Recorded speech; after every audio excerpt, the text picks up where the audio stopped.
നല്ല അപ്പവും മുട്ടക്കറിയും. ബ്രേക്ക്ഫാസ്റ്റിനും ഡിന്നറിനും ഒക്കെ ശരിയാക്കാൻ പറ്റുന്ന നല്ലൊരു ഭക്ഷണമാണ് അപ്പവും മുട്ടക്കറിയും.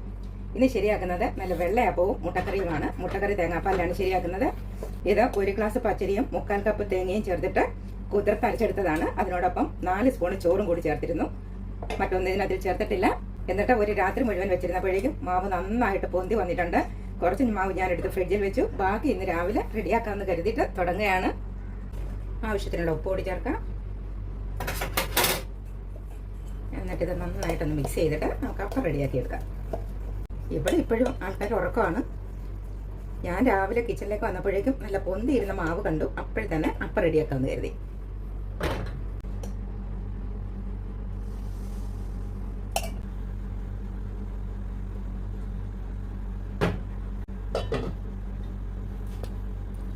ആദ്യത്തെ ഒരപ്പത്തിനുള്ളത് ഒഴിച്ചു കൊടുത്തു. അത് റെഡിയാകട്ടെ.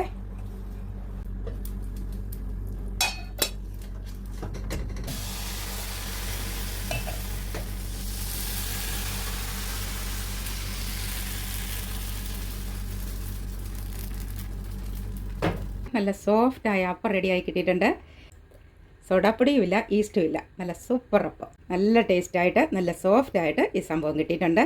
ഇനി നമുക്ക് മുട്ടക്കറി റെഡിയാക്കാം. മുട്ടക്കറി തയ്യാറാക്കാനായിട്ട് നമുക്ക് എത്രത്തോളം ഗ്രേവി വേണോ അതനുസരിച്ചിട്ടുള്ള തേങ്ങ എടുക്കാം. അതിനോടൊപ്പം ഗ്രേവിക്കായിട്ട് 2 മീഡിയം സൈസ് ഉള്ളി എടുത്തിട്ടുണ്ട്, കറിവേപ്പിലയുണ്ട്, ഒരു തക്കാളിയും എടുത്തിട്ടുണ്ട്. ഇത് വലിയ തക്കാളി ആയതുകൊണ്ട് ഇതിന്റെ പകുതി മാത്രമേ ഇടുള്ളൂ.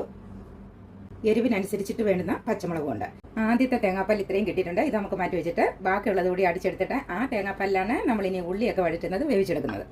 അപ്പോൾ ഇതിവിടെ മാറിയിരിക്കട്ടെ. മുട്ടക്കറി വയ്ക്കാൻ ഉള്ളി വഴറ്റുന്നതിന് വെളിച്ചെണ്ണ ചേർക്കുന്നതാണ് കൂടുതൽ ടേസ്റ്റ്. ഉള്ളി ഇത്രയും ചെറുതായിട്ട് ഞാൻ ചോപ്പ് ചെയ്തെടുത്തത്. മക്കള് ഉള്ളി കഴിക്കത്തില്ല. കറിക്കകത്തിലൊക്കെ ഉള്ളി കിടന്നാൽ ഉള്ളി വെറുതെ കളയും. അത് കാരണം ഞാൻ പല കറികൾക്കും ഇങ്ങനെ ഉള്ളി ചോപ്പ് ചെയ്തിട്ടാണ് ചേർക്കുക. അപ്പോൾ അത് ആ ഗ്രേവിയുടെ കൂടെ അങ്ങ് നല്ല കൊഴിച്ച് കിട്ടുകയും ചെയ്യും, അവരുടെ വയറ്റിലേക്ക് അത് പോവുകയും ചെയ്യും. അതിനൊക്കെ അല്പം ഉപ്പ് കൂടി ഇട്ട് കൊടുക്കാം.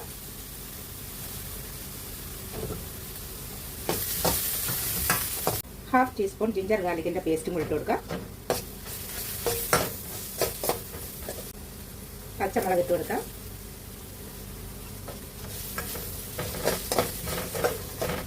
കറിവേപ്പില കൂടി ഇട്ട് കൊടുക്കാം. എല്ലാം കൂടി നന്നായിട്ടൊന്ന് വഴറ്റി വരട്ടെ.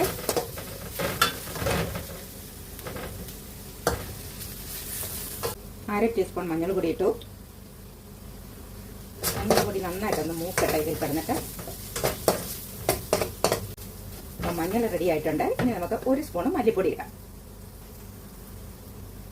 1 ടീസ്പൂൺ നിറച്ച് മല്ലിപ്പൊടി എടുത്തിട്ടുണ്ട്. അത്രയും മതി. മല്ലിപ്പൊടി മൂത്ത് വന്നു. ഇതിലേക്ക് നമുക്ക് അരിഞ്ഞ് വെച്ച് തക്കാളി ഇട്ട് കൊടുക്കാം. ഒരു വലിയ തക്കാളിയുടെ പകുതിയാണ്. തക്കാളി നമുക്ക് ഒരുപാട് വേവിക്കേണ്ട ആവശ്യമൊന്നുമില്ല. ജസ്റ്റ് ഒന്ന് ഇളക്കി കൊടുത്തിട്ട് തേങ്ങയുടെ 2ാം പാൽ ഒഴിച്ചു കൊടുക്കാം.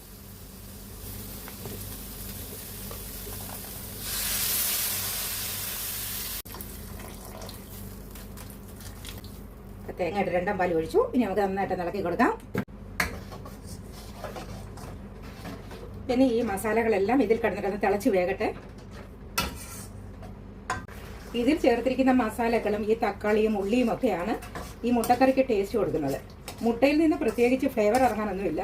എന്ത് നമ്മൾ അതിന് ഗ്രേവി തയ്യാറാക്കുന്നോ അതാണ് മുട്ടക്കറിയുടെ ടേസ്റ്റ് എന്ന് പറയുന്നത്. ഇനി ഇതിലേക്ക് ചെറിയൊരു പീസ് കറുവാപ്പട്ട ഇടുന്നുണ്ട്. കറുവാപ്പട്ടയുടെ ടേസ്റ്റ് ഒന്നും ഇഷ്ടമില്ലാത്തത് കൊണ്ടാണ് ആദ്യം ഇടാത്തത്. അതിൻ്റെ ചെറിയൊരു ഫ്ലേവർ മാത്രം കിട്ടിയാൽ മതി. ആരംഭത്തിൽ ഇതൊക്കെ ചേർത്താൽ ഈ കറി ഫുൾ അതിൻ്റെ ഫ്ലേവറായി മാറും.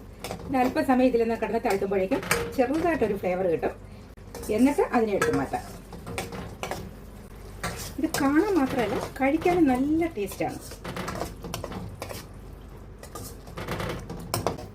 ഞാൻ മുമ്പൊരു മുട്ടക്കറി വെച്ചിരുന്നു. അത് തേങ്ങാപ്പാലി എടുത്തിട്ടല്ല, അത് അടിപൊളിയായിരുന്നു, നല്ല ടേസ്റ്റുമായിരുന്നു. ആ മുട്ടക്കറി വെച്ചത് നിങ്ങൾ കണ്ടിട്ടില്ല എങ്കിൽ ഞാൻ ഇതിനോടൊപ്പം ചേർക്കാം. ഇനി ഇതിലേക്ക് അല്പം പെരുംജീരകം പൊടിച്ചതിടാം. വളരെ കുറച്ചിട്ടാൽ മതി. അതൊക്കെ ഒരുപാട് ഇഷ്ടമുള്ളവർക്കാണെങ്കിൽ അത്രത്തോളം ഇടാം. നന്നായിട്ട് ഇതിനെ ഇളക്കി കൊടുത്തിട്ട് നമുക്ക് മുട്ട ഇതിലേക്ക് ഇട്ട് കൊടുക്കാം. കോഴിമുട്ടയുടെ പുറം പതുക്കെ നമുക്കിങ്ങനെ ഓരോ വര ഇട്ട് കൊടുത്തിട്ട് അതിനകത്തേക്ക് ഇട്ട് കൊടുക്കാം. എല്ലാ കോഴിമുട്ടയും അങ്ങനെ തന്നെ ചെയ്യാം. ഇതൊക്കെ എല്ലാവർക്കും അറിയാവുന്ന പണിയാണെന്നേ. അറിയാൻ വയ്യാത്തവരും ഉണ്ടാവുമല്ലോ. എല്ലാവരും എല്ലാ പണിയൊന്നും പഠിച്ചിട്ടല്ലല്ലോ ഇരിക്കുക. അപ്പം പ്രത്യേകിച്ചും നമ്മുടെ ഇഷ്ടപ്പെട്ട മക്കളൊക്കെ ദൂരോട്ടൊക്കെ പഠിക്കാൻ പോയവരൊക്കെ ഉണ്ടല്ലോ. അപ്പം അവർക്കും ഇത് അവരും ഇതൊന്ന് കണ്ടോട്ടെ. അപ്പോൾ അവരും ഒന്ന് പഠിച്ചിരിക്കുമല്ലോ ഇതൊക്കെ എങ്ങനെയാണ് തയ്യാറാക്കുന്നത്. ഇങ്ങനെയൊക്കെയുള്ള വീഡിയോകളൊക്കെ ഉള്ളൂ ഇനിയുള്ള തലമുറയ്ക്ക് പഠിച്ചെടുക്കാൻ. ആരും അടുക്കള കയറില്ല. അമ്മമാർ എത്ര മക്കളെ വിളിച്ചാലും അവരാരും അടുക്കളയിലോട്ട് വരില്ല. പിന്നെ ഇതേപോലുള്ള വീഡിയോകളൊക്കെ ഇരുന്ന് കണ്ടു വേണം അവർ കുക്ക് ചെയ്യാൻ പഠിക്കേണ്ടത്. അത് എൻ്റെ അനുഭവത്തിലുള്ളതാണ്.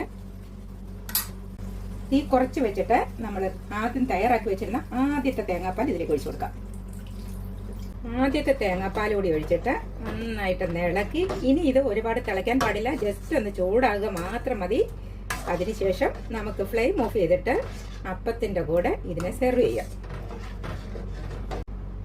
ആദ്യത്തെ തേങ്ങാപ്പാൽ ഒഴിച്ചു കഴിഞ്ഞാൽ പിന്നെ നമ്മൾ വേറെ ജോലിക്കൊന്നും പോകരുത്. ഇത് ചൂടാകുന്നത് നോക്കി തന്നെ നിൽക്കണം. എന്നിട്ട് ഇതിൻ്റെ ഫ്ലെയിം ഓഫ് ചെയ്യാം. ഇതിപ്പോൾ ഏകദേശം ചെറിയ ആവിയൊക്കെ വന്നിട്ടുണ്ട്. ഇത്രയും മതി. ഫ്ലെയിം ഓഫ് ചെയ്തു. ഇനി ഇതിലേക്ക് നമ്മൾ മലയാളികളുടെ ആത്മമിത്രമായ കറിവേപ്പില കുറച്ചെടുത്തിട്ട് ഇങ്ങനെ പൊടിച്ച് ഇതിലേക്ക് ഇങ്ങനെ മുറിച്ച് ഞെവിടിയിട്ടിട്ട് ഇത് അല്പസമയം ഒന്ന് അടച്ചു വെച്ചിരുന്നാൽ അടിപൊളി ടേസ്റ്റിലുള്ള മുട്ട പപ്പാസ് റെഡി. ഇനി ഈ മുട്ടക്കറിയെ നമുക്കൊരു പാത്രത്തിലേക്ക് പകരാം. ഇത് കണ്ടിട്ട് തന്നെ നമ്മുടെ നാവിലൂടെ വെള്ളം വരില്ലേ.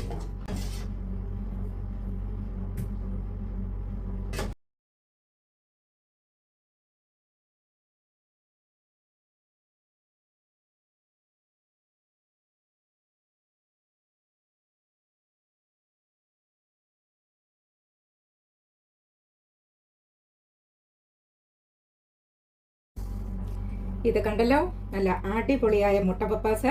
ഈ മുട്ടക്കറിയുടെ ഗ്രേവിക്ക് നല്ല ടേസ്റ്റ് ആണ്. നിങ്ങൾ ഇതുപോലെ ഒന്ന് ട്രൈ ചെയ്ത് നോക്കൂ.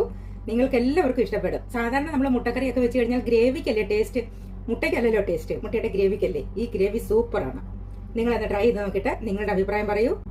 നല്ല അപ്പവും മുട്ടക്കറിയും.